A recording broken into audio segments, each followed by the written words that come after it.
there's some squirrel up there knacking away on some nuts. It's just super loud and annoying. But yeah, continue with the vlog. What's up guys, gonna be doing another vid today. Looked at the channel, seeing I haven't posted in like 4 days, so I thought I'd make another video because some stuff has been happening with the bike build and I think I want to show you guys. Alright, so try not to get mad. I put some funky bars on.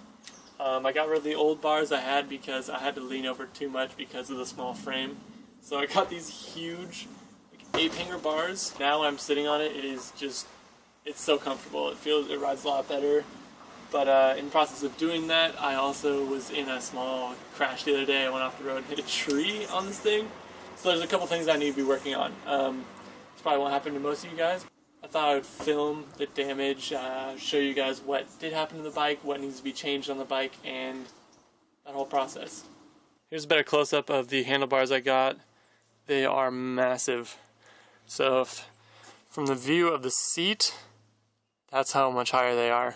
It looks okay. I think with the frame, how small the frame is, and just how those handlebars are, it looks really weird. So the distance of this frame lengthwise is very short, so the distance between the seat and the handlebars is also very short.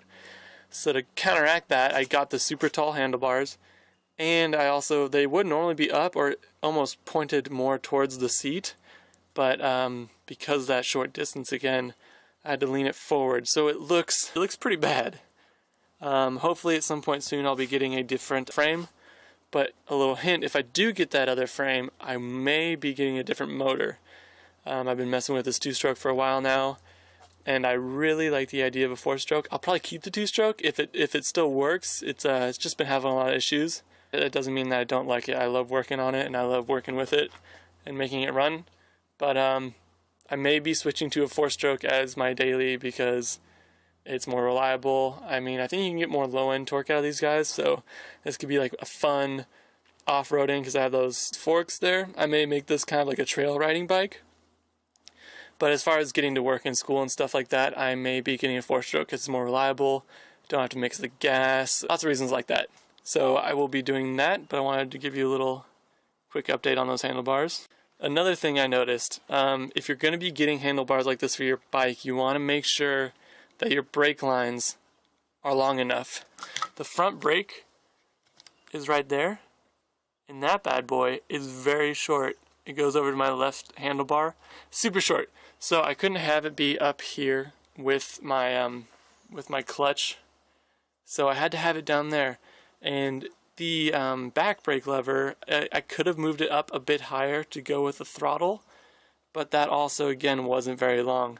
So if you are going to be getting big handlebars like this because you want to have your arms up high, and honestly, in my own opinion, it's a lot more comfortable, I would definitely say get a new brake set. You don't necessarily have to get the clamps, the whole brake assembly new, but even if you are just starting off and getting a bike and you have the budget, I would definitely suggest getting disc brakes front and rear and having one brake lever that is long enough and will run to your throttle, because going down hills and stuff, it would be nice to be able to hold in the clutch with that hand. I know you can lock the clutch, but it would be nice to be able to have one brake line here next to the throttle. It'd make it a lot easier. It's kind of inconvenient holding 2 brake lines and having a throttle and clutch to deal with. It just would be a lot easier to have one brake pedal. So when I am going downhill, I have to pop the clutch in, lock it, and then lean forward and reach for both of these handles. And it makes it less sturdy because you're grabbing at such a low angle when you're meant to be grabbing out here. So it'll do for now. At some point I may be getting better brake lines, but I think for now I'm just gonna keep that the way it is and just focus on getting the bike back in working order. So let's look at what went wrong after I crashed the bike. So overall, the whole bike was intact. I think my front rim had a little bump on the outer wall. So like I could feel a small bump around there somewhere. So what I did is I just took the wheel off, laid it on the curb here and smashed it out with a hammer for a little bit. It flattened. It's not perfect, but now when I'm braking, it's pretty smooth and I don't feel a huge bump. Also, as you can see, there is 2 engine mounts. This is the front one, which I still have intact, both bolts and nuts.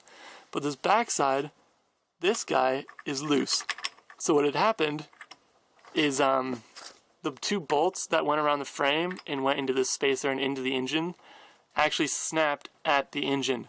So I'm not sure if I have the tool yet, but I will be going to get that tool either in this video or in another video.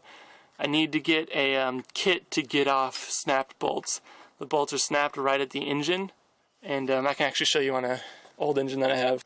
If we're looking at, pretending that this is my old engine, these are the front mounts, which are still intact on that bike, but the back ones, they come out of these two holes down there, and my bolts are snapped and flush with those holes. So that means that I can't mount and tighten the back of my engine down. So right now I don't really want to ride it because I only have the front mounts holding the bike together, and I don't want to be going down the road and have those snap as well. So later in the video I may be going and getting the tool to drill out those bolts and back them out, but I may not be able to do that today, so this may be more of an update. Also, the other day I had didn't have it on video, but I had put on the chain guard, and when I had put on the chain guard, it was before the wreck, and after I had the bike hit the tree and whatnot, the chain guard had been bent in a little bit, so it pushed my chain off the track. So I need to get the chain on the track, get the tension all situated and stuff like that. As far as I can tell, the back wheel is fine, front wheel is fixed now, so the only main thing that I really need to do is back out those back bolts so that way I can get the rear engine mount on and situated. I'll definitely be showing that in case you guys have any of those issues, because these kits, this is probably one of the cheaper, the lower end two-stroke kits, and they're not best quality. They're from China. They break really easily. I've had bolts fall out, so one definite recommendation, which I'm gonna do and I hadn't done, is definitely be putting Loctite in where all the mounts go. So these bolts right here, they screw into the engine. Now, if yours have fallen out or you think they might fall out and they're loose, I definitely recommend putting Loctite in there and even Loctiting the bolt on. You want everything, once you get everything situated and how you like it after you've tested and figured stuff out, I would definitely recommend putting that Loctite on there, because that way you're going to have, peace of mind. Your stuff won't be falling apart on you. Like on the way to class, I've had to, I think one time when I first put this engine kit together, I had all the engine mount nuts fall off. Because I remember I was riding and the engine just like pressed against my leg and started to burn me, and I looked down and all of the nuts holding the engine in were gone. So sad to say I had to pedal all the way back, and it sucked and it wasn't worth it. So there's a lot of trial and error with these. You gotta tinker a lot and you just gotta mess with stuff until you find a happy medium. So it is around 4:30 or almost 5 here. The days are getting shorter. I was hoping to be able to go to the parts store and get the tool I needed to get the engine mounts all situated with the shredded bolt and whatnot, but I don't know if I'll be able to do that today. So I'm going to probably just make this an update video, and I'll see you back at my desk. It is too late for me. Stayed up being a procrastinator, it's what I do. But I have some worries about this build. So when you're gonna take on a project like this, you really want to know that you are able to tinker with stuff. I've tinkered with this project more than I have on anything I've ever done. It breaks all the time. You have stuff that you do improperly and that causes stuff to break. Or just things fail because these kits aren't that expensive, they're cheap, they're built in China, so just a little word of advice. I'd definitely say if you're interested in getting one of these kits and you have a bike, or you're going to get a kit and a bike, it's definitely something that's very fun. I've enjoyed it a lot and I still enjoy it, and I'm going to keep posting videos on me enjoying it. I hope you guys join me, because I'm going to be videotaping everything that goes along the way. Breaks, accidents if I can, new parts, upgrades that I'm going to get. Hopefully I'll be starting a new series of building on a 4-stroke motor, because I really want to get one of those. I'm really excited. I think I may do that pretty soon. I may just leave and make the purchase of that and help me start another video series. So hope you guys look forward to that content. I look forward to making it. I love editing. I love making these videos. So enjoy.